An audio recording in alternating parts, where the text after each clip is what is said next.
Bom, e aí pessoal, nós estamos aí na 37ª semana do projetinho de operar a conta com $100 numa conta Cents da FBS, operando os pares do Forex pelo método sem stop, né? Swing trade, buscando operações longas sem stop. Quem não está acompanhando a sequência, assiste os primeiros vídeos aí da playlist para entender do que se trata. Né, como é que $100 apresentam esse saldo operacional na conta aqui de 14 mil e pouco agora, né, que na verdade ele é equivalente a $140,26, na verdade. Tá? A gente está como? A gente está aqui, ó, 37 semanas do lado direito aqui, e a gente tem um crescimento de 39%, um pouco mais de 1% por semana. A gente está fazendo um approach bem conservador, né? Peraí, deixa eu pegar aqui. A gente teve aí nos últimos, vamos dizer, nos últimos 2 meses, na verdade, a gente teve uma atividade bem baixa na conta, assim. Os pares do Forex não tiveram em posições muito favoráveis para o jeito como a gente, né, propõe a operação aqui. Então, basicamente, a gente está andando com as operações que já estavam abertas aí em andamento. Né? Aqui o MQL5 da conta, você tem o link na descrição do vídeo aí abaixo e do grupo do Telegram também, onde você pode acompanhar as operações e a gente pode discutir essas táticas aí todas. Ok? Vou fazer o gerenciamento da conta dessa semana. Então, vamos lá. A gente vai partir aqui para o MetaTrader e... como a gente tá? A gente tem aqui, ó, saldo 13.938, né? Aqui no canto esquerdo, capital líquido 14,45, a margem de 121,95. Tá aqui, ele tá dando uma margem 11.000% de margem, né? Sobre a margem, até lá no grupo do Telegram eu postei um vídeo do Willy Heine falando sobre a margem. É interessante assistir. Acompanhe o canal dele, assiste o canal dele. Poxa, quem tem chance de fazer curso com ele também é bem legal. Mas ele comenta, né, assim, se você obedece o seu gerenciamento de risco, que é o volume do lote pelo saldo que você tem na conta, né, ou seja, de abrir operações de 0,01 centavo para cada $100 de saldo na conta, a questão da margem ela fica meio irrelevante, porque ela não vai influenciar nem o seu gerenciamento nem o seu trade. Isso vai acontecer se você desrespeitar as regras, né? Ou se a gente entrar em crises extremíssimas de mercado e tal. Então, por segurança, a recomendação é assim: opera com a menor margem disponível na corretora. Então, 1 para 30, 1 para 20, né? 1 para 50. No caso, como a gente opera uma conta Cents na FBS, acho que a menor margem disponível é 1 para 100. Essa aqui, vocês vão ver que eu abri ela com 1 para 1000 quando eu comecei, mas é desnecessário, né? Não precisa disso. Bom, vamos lá. A gente vai ver também aqui, na aba do histórico, eu personalizei o período para o último mês. No último mês a gente fechou o quê? 2 operações, não, 3.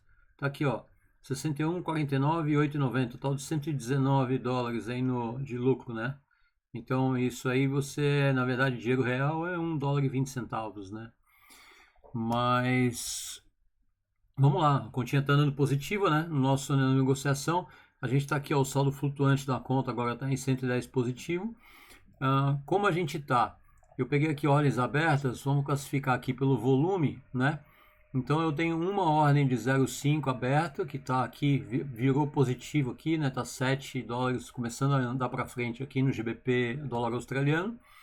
2 com 0,4, algumas ordens com 0,3, várias ordens com 0,2 e eu ainda tenho algumas poucas ordens com 0,01, que é o que eu estava comentando outro dia, né? A gente não precisa de mais de 100 ordens, né, para operar, né,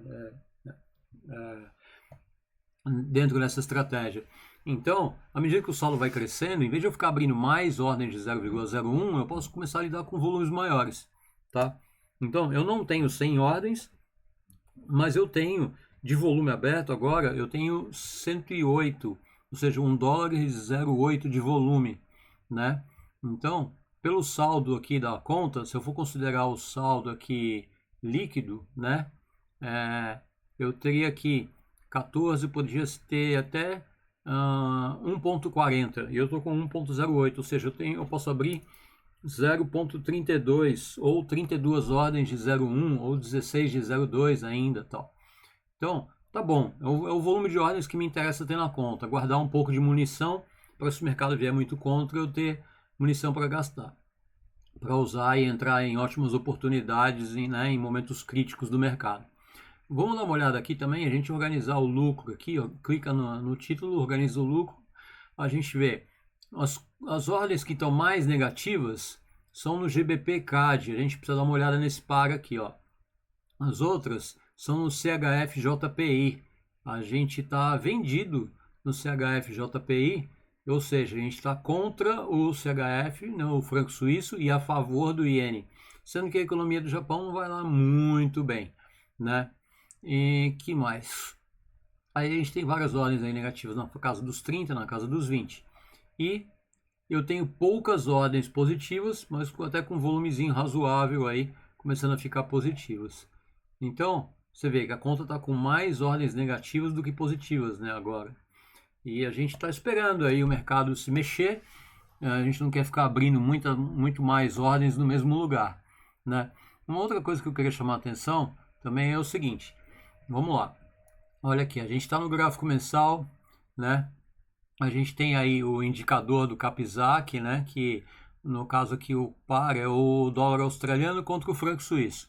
Então, o Kapizak ele mostra esse canal aqui, né, com uma linha média, e ele mostra esse canal com essa linha inferior, a linha superior. A ideia é que a gente faça o quê? Entradas de compra nos extremos inferiores desse canal, né, e entradas de venda nos extremos superiores desse canal, com o alvo para a região intermediária dele, né, para a região da média de 200 e tal. Então, a gente pode usar um indicador como esse, como o Kapizak, mas também eu posso tirar ele da tela, tá? E aqui a gente tem uma média de 20 e eu posso usar, né? Vamos simplificar o negócio aqui. Eu posso usar uma média de 200, pode ser simples ou pode ser exponencial, não faz tanta diferença. Essa questão entre simples e exponencial depende muito assim, quando você está trabalhando com um tempo gráfico menor e você está relacionando essa média com outros indicadores ou com outras médias, né? Agora, o que a gente precisa é a gente ter um parâmetro com o qual a gente se acostume a olhar. Então, a minha sugestão é, não fica variando. Se você optou por usar uma média simples, aritmética, usa ela, fica com ela. Se você optou por utilizar uma média exponencial e você já está usando ela em outros lugares, fica com ela.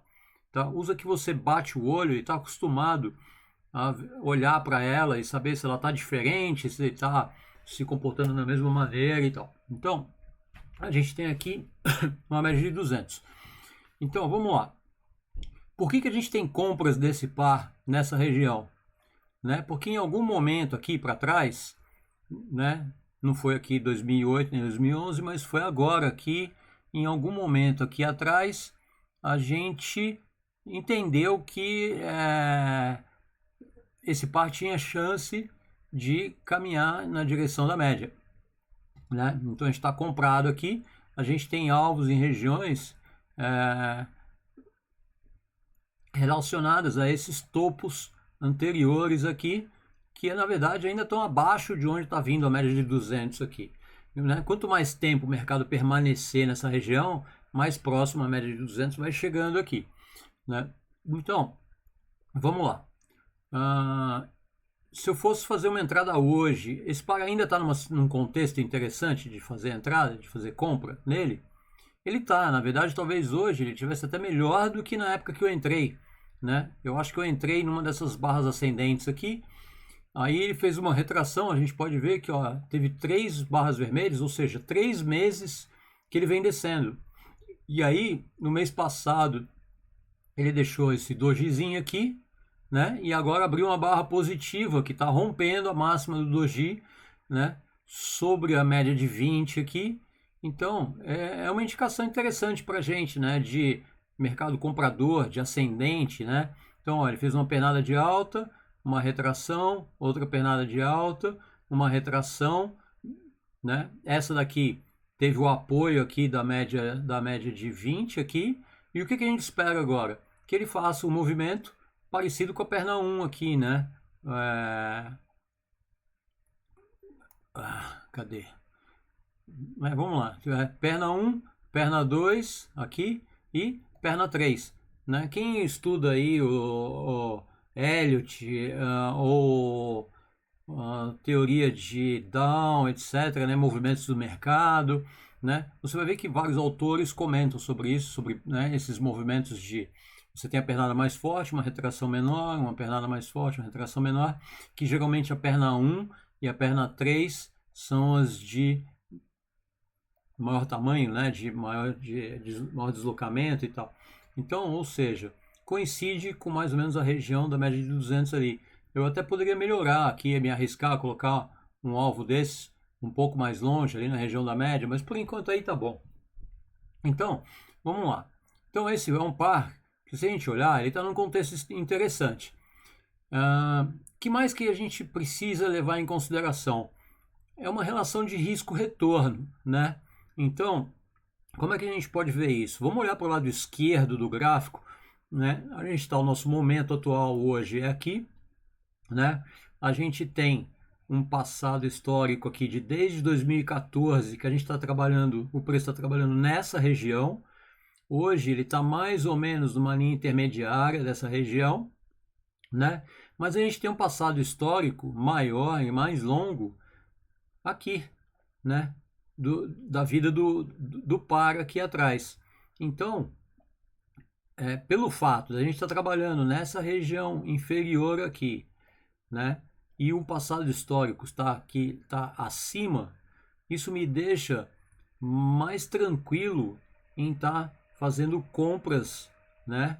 Nessa região com alvo para a região da média ou para a região intermediária entre esses dois enormes retângulos aqui, ó, um desde 1995, a gente está falando num período de consolidação, esse de cima ali, ó, de mais de quase 20 anos, né? Ó, 95, 2005, 2015, 20 anos naquele retângulo ali de cima, e agora a gente vem aqui há 5 anos, 6 anos nesse retângulo inferior, né? Então, eu estou confiante em fazer compras com alvo para a região do topo desse retângulo. Toda vez que ele bater no fundo aqui, eu vou comprar e vou colocar o alvo aqui para o meio, né? Então, qual que é a minha relação de risco-retorno aqui? Eu sei que eu corro o risco do preço vir contra e buscar o quê? A mínima mais baixa que ele já fez nesse gráfico aqui, que é onde? Aqui, ó, a Covid, né? O crash do Covid. E eu sei que eu tenho que aguentar, talvez, né, um outro crash, um cisne negro da bolsa aí. Eu teria que aguentar essa ordem, ver essa ordem ficar negativa até ali aquela mínima do Covid.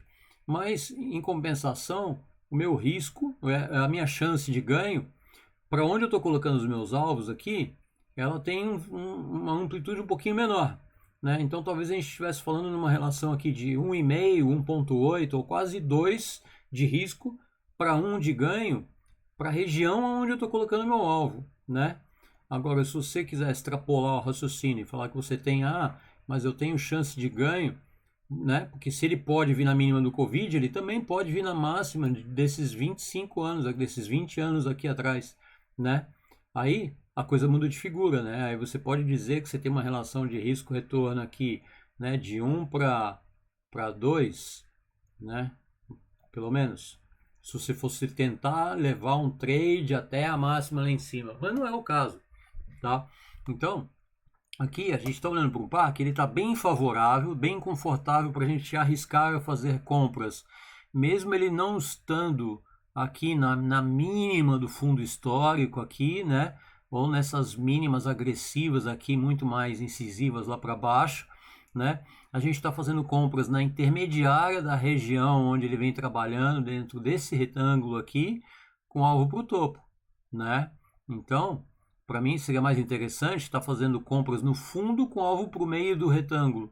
E eu estou fazendo compras no meio da consolidação com alvo para o topo, né? Então, se eu considerar só esse retângulo aqui, eu estou fazendo uma coisa diferente do que eu proponho na estratégia, né? Agora, se eu considerar o gráfico inteiro do par, sim, eu estou comprando no fundo com alvo para o meio. Agora, se eu olhar só os últimos 6 anos, eu estou comprando no meio com alvo para o topo. Então, isso é uma operação um pouco mais arriscada do que se eu estivesse comprando aqui no fundo com alvo para o meio, ok? Então, a gente tem que começar a treinar o nosso olho para a gente enxergar essas coisas sem precisar de Capzac, sem precisar de indicador, tal, né? A média, ela é uma referência geográfica para a gente, né, ter essa noção do acima, abaixo da média, tal, mas para a gente também plotar nossos alvos aqui no vazio, né?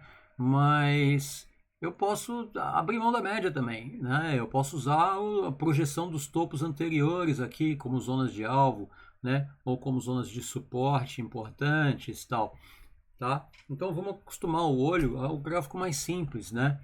E aos movimentos do preço, né? As linhas de tendência, né? Você precisa desenhar as linhas de tendência, né? Então vamos lá, dá para a gente ver que aqui tem um canal com uma leve inclinação para baixo, né? Dá para ver que aqui o preço veio, né? Ele respeitou essa linha de tendência de baixa aqui, né? Até o preço chegar lá embaixo. Olha lá, ele fez 1, 2, 3 toques na linha de tendência de baixa. Olha lá, ele fez perna 1, retração, perna 2, retração, né? Aí brigou um pouco aqui, rompeu a linha de tendência de baixa, fez esse movimento. Tá? Então, vamos acostumar o olho a olhar essas coisas assim. Vamos lá. O que eu queria frisar é assim. Eu tenho uma quantidade boa de ordens na conta. O que eu preciso é que o mercado agora, né, em algum momento, resolva andar a meu favor. A minha posição estratégica já está tomada. Isso pode demorar 1 dia, 3 dias, 1 semana, pode demorar 6 meses, né? Então, paciência agora aqui é importante, porque senão a gente acaba fazendo uma coisa em excesso e a gente acaba estragando né, uma situação que está andando bem. A gente começa a querer enxergar a ordem aonde não está tão legal, né? Então, por exemplo, essas ordens aqui foram aceitáveis, mas elas não estão na melhor posição do mundo aqui, essas compras, tá? Talvez se elas estivessem na retração aqui no suporte anterior aqui, talvez hoje eu pudesse estar saindo com alvo aonde elas estão, onde o preço está hoje, né? E eu estou com o preço abaixo da minha entrada aqui, né? Então, assim, elas não estão na melhor posição possível, mas foi um risco aceitável para o momento que eu tomei essa ordem, que eu tomei essa posição, ok? Então, ainda está dentro né, do contexto, está abaixo da média e tal, então tá valendo. A questão é, eu preciso ficar cavucando de fazer ordem só para colocar uma ordem num par que não tem nenhuma? Eu preciso ficar cavucando e aceitando colocar ordens com uma relação de risco-retorno duvidosa ou ruim só porque eu quero enfiar uma ordem naquele par, porque faz meses que eu não opero ele, etc. Ou porque eu só estou com 30 ordens abertas, eu posso abrir 100, eu estou querendo abrir uma quantidade, né? Quero completar, eu quero abrir mais ordens para ter mais chance de lucro. Então, a gente começa a forçar a barra um pouco. Agora sim, então, esse é um par que é válido para a gente colocar compra, mas não é o melhor contexto do mundo. Eu tenho pares com contexto melhor, mas eu também não quero pôr todos os ovos na mesma cesta, né? Concordo. Mas às vezes vale mais a pena a gente colocar mais ovos numa cesta mais confiante, né? Então, vamos ver como é que estão o resto. Esse é o ALD CHF, né? O ALD CAD, olha lá como tá. Eu tenho até uma ordem limite aqui, ó, considerando uns suportes anteriores. Eu vou até tirar ela daqui, porque eu vou ficar numa segunda situação mais ou menos que nem né, aquela outra ali, né? O histórico desse par aqui, ele está mais ou menos no meio do caminho mesmo, do par, né? Ele não tem um histórico à esquerda tão alto quanto aquele outro. Mas, tá valendo. Então, assim, é um par duvidoso. O contexto duvidoso ainda, né? Apesar de estar dentro da regra, não está na melhor situação do mundo. Então, eu não preciso forçar a barra e colocar uma ordem nele. Vamos ver. Dólar australiano contra iene japonês. Não, está em cima da média, né? Ele está com mais probabilidade de se afastar aqui, ó, de continuar subindo aqui, do que respeitar a nossa regra, né? Ah, eu compro aqui com alvo para né, para longe da média? Não, eu não faço esse tipo de operação. Talvez eu fizesse isso com stop, numa operação normal de day trade ou de swing trade, talvez eu fizesse. Mas dentro da estratégia que a gente está trabalhando aqui, não. Aqui o que eu faço? Aqui eu espero ele chegar no topo e aí eu vendo, né? Opa, aí eu vendo com alvo aqui para o meio, baseado no conceito de que, né, pares de moedas de países fortes tendem a se equilibrar, tendem a voltar para a média nos períodos maiores do gráfico, né? Então vamos lá. Dólar australiano contra a Nova Zelândia. Olha lá. Esse é outro contexto. A gente tem uma situação de vários anos naquele retângulo ali em cima, né? Vamos lá, pegar, né? A gente tem vários anos nesse retângulo ali em cima e a gente tem alguns anos nesse retângulo aqui embaixo. E eu tô comprado onde? Eu tô comprado no meio do retângulo de baixo com alvo para o topo do retângulozinho, né? Então se eu considerar só o retângulo de baixo, tá que nem aquele outro par do dólar australiano lá, né? Agora se eu considerar o gráfico inteiro, eu estou dentro da minha estratégia.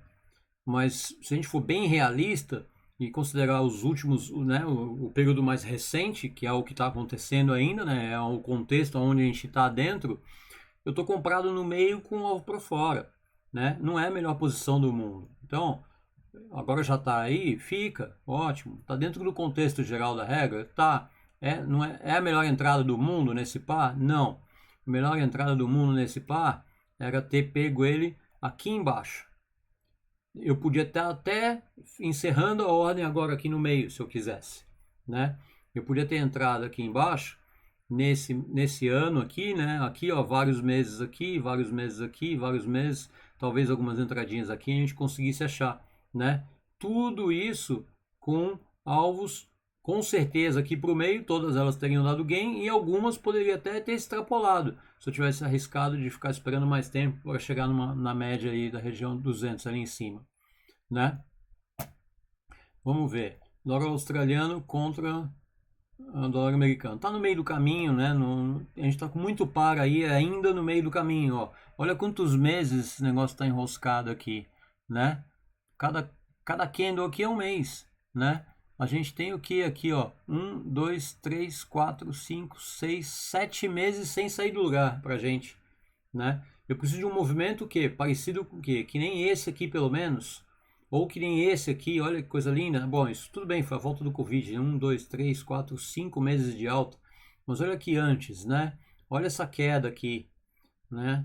Então, aqui até, né, deu talvez uma entrada, uma possível entrada de compra aqui e se eu teria comprado aqui antes, né? E teria quebrado a cara ainda, ia ficar um tempão, ó, ia ficar aqui mais de um ano com a ordem aberta até voltar, mas voltou, né? Vamos lá. Dólar australiano, quando a gente estava aqui, tá. Vamos ver como é que a gente está aqui. Dólar canadense, franco suíço, mesma coisa, né? Vamos lá. Se eu pegar o último retângulo aqui, como eu tô? Eu tenho compra no meio do caminho com um alvo para o topo do retângulo, né? Não é a melhor situação do mundo, mas essa em compensação eu também tenho ordens nas mínimas, né? E aí com alvo para o meio, para o topo do retângulo e alvo até lá para fora, lá, né? Em topos históricos anteriores, né? E se eu olhar o contexto do gráfico, o que me deu segurança de me arriscar a fazer compra no meio da consolidação com alvo para o topinho da consolidação aqui?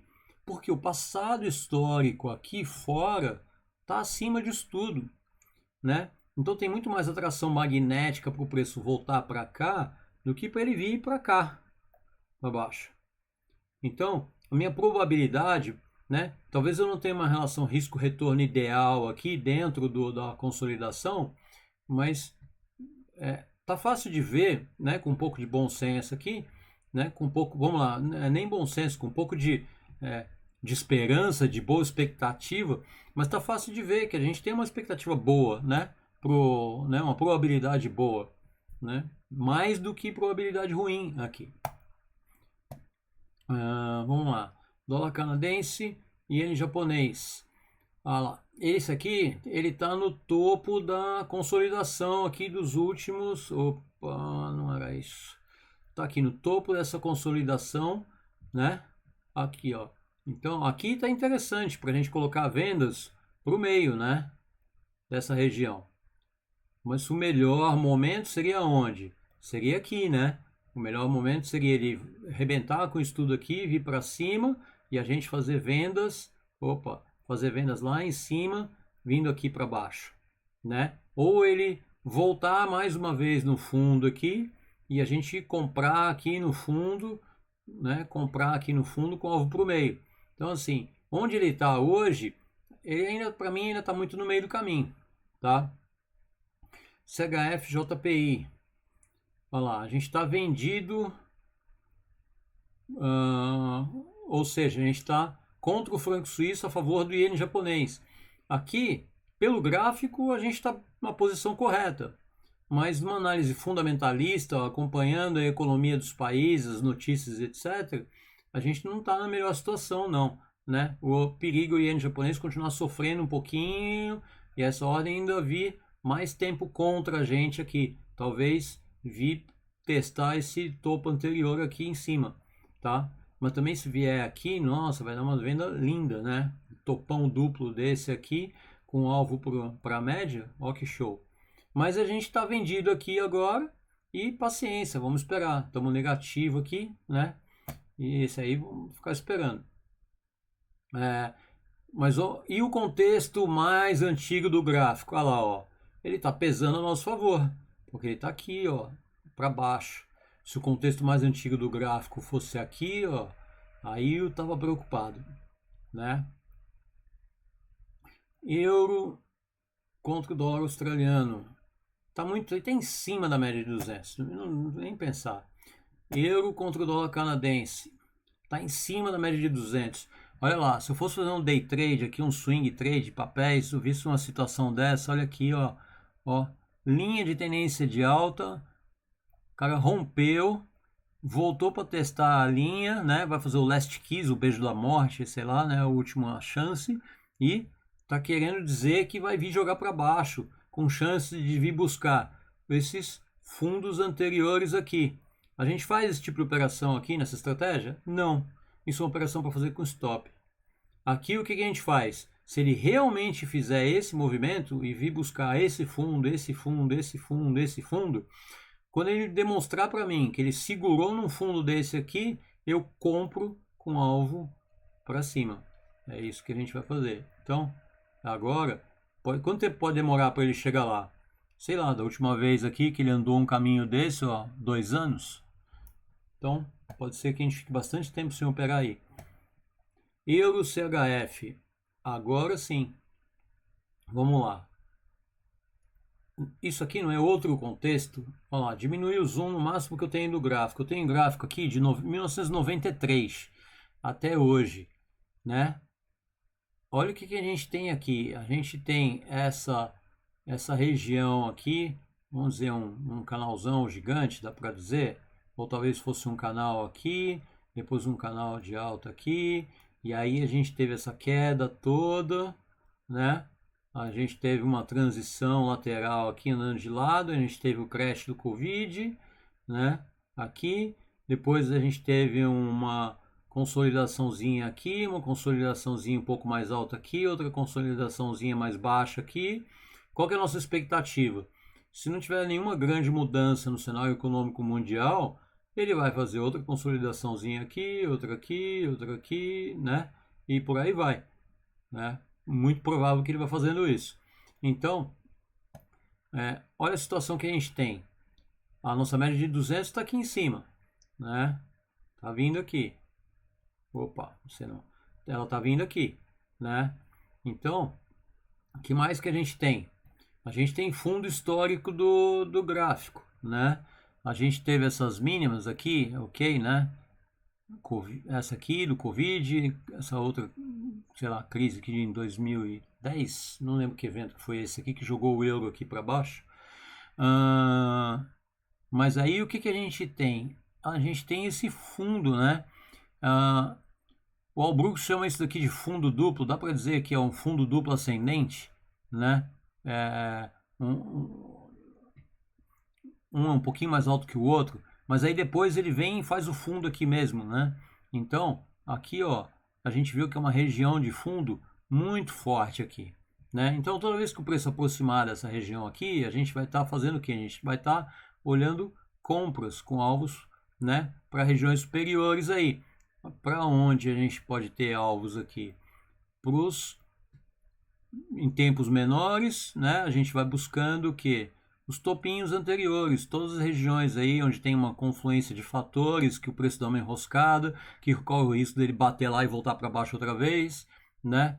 Então, a gente vai procurando essas projeções e são nelas aí que a gente pode estar trabalhando os alvos aí, ok? Mas fala para mim, se não dá muito mais segurança de entrar numa compra, numa situação com um gráfico que tem um contexto histórico como esse aqui, né? E principalmente agora que ele está fazendo esses testes de fundo aqui, né? E a gente pode estar até entrando com compra para o meio dessa consolidação da última década aqui, né? E saindo com os alvos aqui no meio. Então, se eu posso comprar esse par, né, é muito parecido com o outro que a gente viu lá, né? A gente já viu 3 ou 4 pares mais ou menos com o mesmo contexto histórico, assim, similar, né? Só que esse tá com o preço aqui, né, acho que eu exagerei aqui, vamos lá. Esse está com o preço aqui, ó, muito mais próximo do fundo dessa consolidaçãozinha aqui. Então, tá muito mais atraente eu colocar compras nesse par aqui com alvo para esse miolinho dessa consolidação do que naquele lá australiano, do que nos outros que a gente olhou aqui atrás.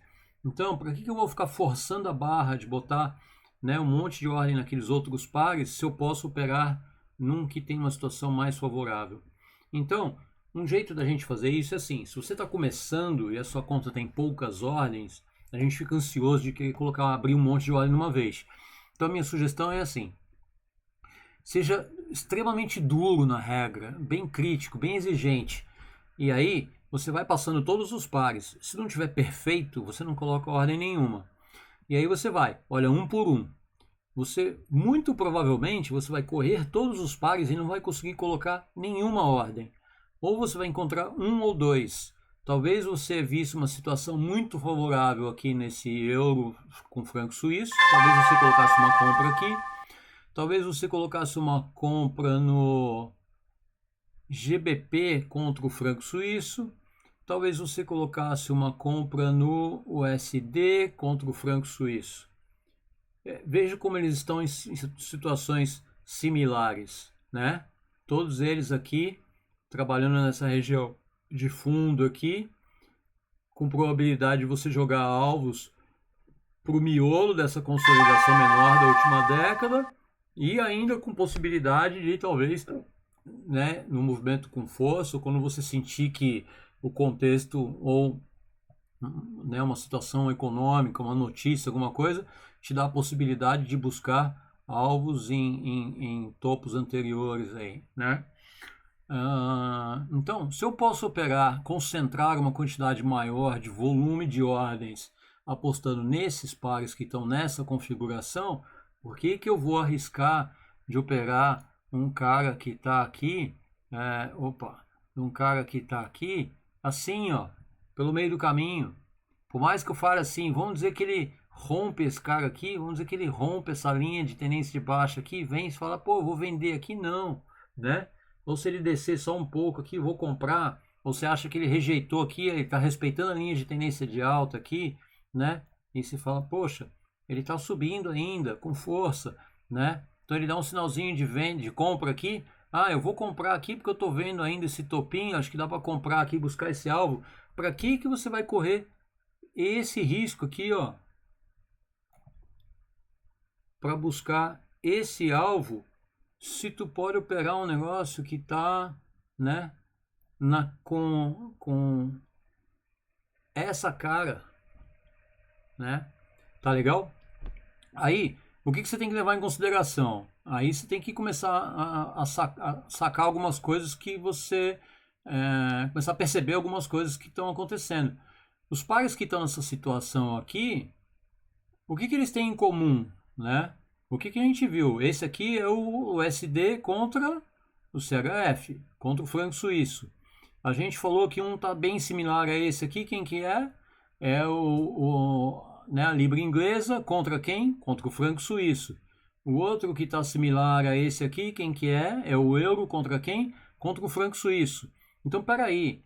Quem está mais ou menos nessa situação de contexto aqui não é nem o euro, nem o GBP, nem o USD. Quem está em alguma situação aí com relação a todo mundo é o franco suíço, né? Então, o que está acontecendo? Não sei, a gente pode pesquisar, pode dar uma busca e ver o que está acontecendo na economia da Suíça com relação, né, né, o que vem acontecendo com o franco suíço em relação às outras moedas importantes da economia mundial que estão fazendo com que ele esteja, na verdade, tão forte, porque o euro aqui é que está no fundo, o GBP aqui é que está no fundo, o SDCHF aqui que está no fundo. Ah, então peraí, mas aí se o franco suíço representa uma moeda de lastro para a economia internacional, então as outras moedas fortes estão desempenhando mal, né? Mas encontraram um fundo, né? Então, elas encontraram uma estabilidade agora com relação ao franco suíço. Ou seja, a hora que a economia delas começar a melhorar, a hora que né, esse equilíbrio começar a voltar a uma situação mais favorável para né, a economia deles, a nossa expectativa é o que? É que essa relação melhore, volte ao equilíbrio, volte à região mediana e tal. Né? Então, é esse tipo de coisas que a gente pode buscar. A gente não precisa ser nenhum fera em economia, né, internacional. Lógico, quanto mais você conhecer, melhorando sua cultura, né, lendo sobre as notícias de uma maneira geral, ter pelo menos, né, uma referência do que está acontecendo no mundo, ajuda, né, a tomada de decisões. Mas a gente pode ir observando essas coisas, né? A gente pode ir observando o gráfico, conta muita história para a gente. Então, eu não preciso saber exatamente qual é o motivo, mas eu estou enxergando uma situação aqui, né? E eu quero usar essa situação ao meu favor. Vamos ver se a gente encontra mais alguma coisa assim. Então, eu já vi que se eu procurar alguém aqui contra o CHF, ele vai estar numa situação parecida. Quem mais? Eu tenho dólar canadense contra o franco suíço. Ah lá, bingo, né? Então, todo mundo está numa situação aqui, num momento razoável, bom, um pouquinho não tão bom, mas ainda dentro das regras, num contexto de compra com um histórico da última década aqui. Uns estão pelo meio do caminho, outros ainda estão na base, no fundo. Sendo que a gente tem um histórico, né, mais antigo, de um período de 20 anos anterior a essa última década, que remete a um passado muito mais alto do preço, né? Então, a gente tem pelo menos todos os pares com o franco suíço vão estar mais ou menos numa situação parecida, né? Em que você vai ter o CHF como segunda moeda aqui, como moeda, né, não a moeda de base, né, a moeda com que você compra ou vende a primeira moeda do título do par. Vamos lá. Então, se a gente vamos olhar outras coisas, economia asiática, né? Então, com o JPI no segundo, né, na segunda linha dos pares, como é que está a situação? A gente vê que o iene está fraco. Então, todo mundo aqui veio de um fundo, ou eles estão na região da média, ou eles estão começando a chegar num topo, querendo mostrar para a gente que eles estão né, que tem possibilidade de venda. Ou seja, a gente tem um topo duplo interessante aqui, né? Que a gente podia estar vindo buscar uma região intermediária aqui, né? A gente tem esse fundo ali embaixo, a gente tem um topo histórico aqui em cima, mas a gente tem uma concentração maior de negócios nessa região inferior do gráfico, né? Então a gente está no topo dessa consolidaçãozinha aqui, né? Então vendas aqui, vendas aqui para o meio são interessantes, mas eu sei bastante de como está a situação econômica no Japão e eu não sinto confiança, por isso eu não sinto confiança de botar um trade aqui a favor da moeda japonesa, ainda não. Então, pronto, vamos juntar as duas, o franco suíço e o iene japonês, só que nesse caso aqui o franco suíço aparece na frente, né, do par, né? Então, você compra e vende francos suíços pagando ou recebendo em ienes, né? Então, a gente fala, tá subindo, quem é que tá subindo? Tá subindo o franco suíço contra o iene japonês. Tá caindo o franco suíço contra o iene japonês, certo? Então, a gente acha que o iene japonês ainda não está melhorando. Então, a probabilidade desse par aqui é o que? Continuar subindo. Então, provavelmente ele vai vir aonde? Buscar esse topo ainda. Então, ele já está em contexto de venda para a gente aqui, em região de venda, ele já está dentro das regras, mas eu ainda acho que está verde, ele não está maduro o suficiente. Eu acho que para mim ele tem grande chance de chegar ali em cima e aí ou em regiões um pouquinho mais altas, é aí que eu quero tacar a venda para ele. Eu posso estar errado. Pode ser que se a gente acompanhar uma linha de tendência de alta aqui, que ele está bem afastado dela agora, pode ser que em algum momento aqui ele venha e ande de lado, aí ele rompa essa linha. E depois de romper essa linha, talvez ele crie coragem para vir buscar região inferior aqui, né? Por enquanto, eu não vou fazer nada, vou ficar esperando mais um pouco. Se eu tivesse pouquíssimas ordens no gráfico, depois de colocar as ordens nos pares com o franco suíço lá que a gente estava olhando daquele outro contexto, isso daqui seria uma segunda ou uma terceira opção. Então, se eu estivesse numa situação que eu ainda tenho poucas ordens, que eu acho que eu posso me expor bastante ainda ao risco, talvez eu estivesse colocando uma venda aqui. Talvez seja por isso que eu tenha feito essas vendas anteriores que já estão no gráfico aqui. Agora, eu faria uma venda hoje aqui, ela estaria numa posição melhor do que essas anteriores. Eu não tenho tanta confiança. Mas isso é uma coisa bem pessoal minha. Se for olhar bem seco pelo gráfico aqui, sim, uma venda hoje aqui seria melhor do que essa venda anterior que a gente fez aqui, né? Então, eu tenho muitos pares com franco suíço, muitos pares com iene japonês em situação similar. Vamos procurar alguma coisa diferente? Nova Zelândia contra Canadá. Olha lá. A gente tem compra, a gente tem até uma ordem limite aqui no topinho dessa consolidação. E agora eu já olho aqui, eu já não gostei muito dessa situação não. Eu deixei aquela compra por algum motivo anterior aí, algum vídeo anterior eu deixei aquela buy limit ali. Mas olhando o contexto todo agora, com esse vazio gráfico aqui, eu acho que eu não fiz uma boa escolha ali não. Então, agora eu mudei de ideia, vou cancelar essa ordem limite aqui, estou tirando ela fora. Você vê que a compra que eu fiz aqui já está há um tempo, né? E o alvo dela ainda é viável, mas é um alvo meio para o topo aí do cenário do gráfico, né? É que se a gente puxar o zoom, o que acontece? A gente tem esse passado aqui, tem essa discrepância nesse gráfico, né? Que ele está lá em cima e depois joga aqui para baixo, né?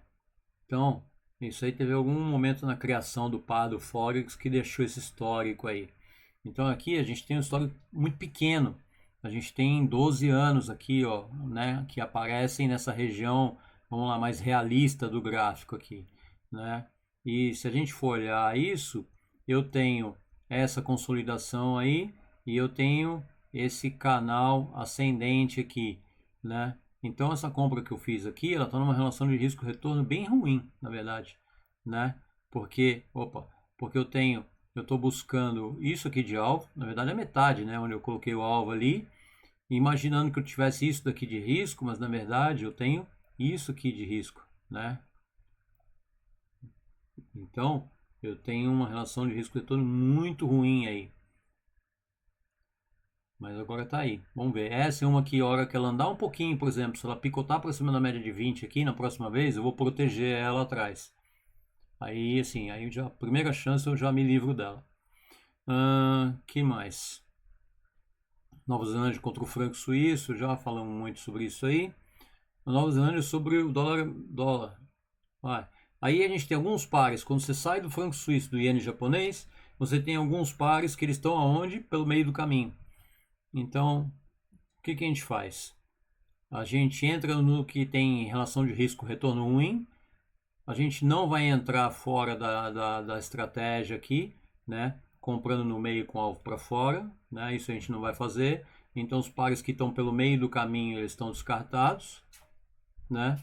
Os que estão numa relação risco-retorno muito ruim, eles não são a primeira opção, eles vão ser segunda, terceira, quarta, quinta opção, se você tiver com muita margem para uma ordem mínima, etc.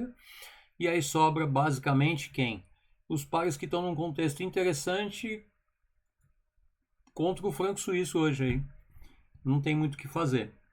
Mas, não é nada, não é nada. Você tem 1, 2, 3, 4, 5, 6, pelo menos 6 possibilidades de negócio aí, né? Umas um pouquinho mais, outras já tá passando um pouco da hora da entrada, outras ainda estão ali brigando e tal. Mas está muito mais seguro operar essas daí do que as outras. Então assim a gente vai levando, né? Hoje acho que eu nem fiz entrada nova nenhuma aí, né? Ou uma. E vamos lá, agora tem paciência, é esperar. Você vê que ficou mais de um mês, ou quase 2 meses, eu fechei 2 ordens, ou 3 ordens aí que deram lucro. Uma deu um lucro, né, mínimo aí, foi uma proteção, provavelmente, a gente saiu no desempenho mínimo. E mesmo assim, o desempenho da conta continua acima de 1% por semana. Mesmo eu tendo fechado só 3 ordens em quase 2 meses aí. Tá? Então é assim, a gente vai ter um períodozinho de vacas magras aí, mas vai ter uma hora também, a hora que um par desse aqui que a gente tem, por exemplo, né? Opa, a hora que um dólar contra o franco suíço, que eu tenho algumas ordens aqui, pelo menos 3 ou 4 aqui, um volume um pouquinho maior, a hora que esse par começar a andar e a gente tiver a chance de, por exemplo, de mover uma ordem dessas quando o par estiver chegando bem perto do take profit aqui dela, o que eu posso fazer? Eu posso proteger com um trailing stop, um stop de saída atrás da ordem e mudar o alvo para uma região topo anterior para ver se vai que ele sobe lá, né? Então eu posso ir tentando negociar um stop de proteção já no positivo com alterações no alvo, jogando ele para topos maiores. Se eu tiver informações, ou se eu tiver um sentimento olhando pelo gráfico aqui, ou se eu tiver um contexto de situação econômica, que eu vejo essa possibilidade, né? Eu tenho muito mais chance de ver esse tipo de coisa acontecer do que isso, né? Ok? Ótima semana para todo mundo aí.